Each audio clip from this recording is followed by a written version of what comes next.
In this video, I'm going to give you the answer for this question. The question is, in 1946, the first meeting of the UN General Assembly took place where? Well, I'll give you the answer for this question, and the correct answer for the question is London, United Kingdom. So that is the answer for the question.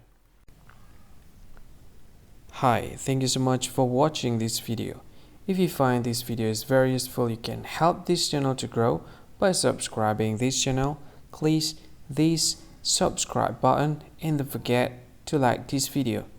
And if you find this video is not really good, or you don't really like this video, or you kind of feel that it's a little bit offensive or something like that, you can click this one, dislike button. You can do that anyway.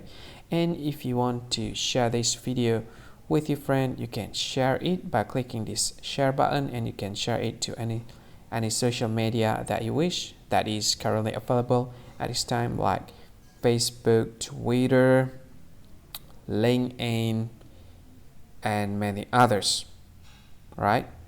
And if you want to add this video to your playlist, you can click this one. You can watch this video later, and you can find more options by clicking these three dots. And yeah, don't forget to subscribe. I think that's all of it. Thank you so much for watching this video, and see you again in another video. Bye bye. See you again.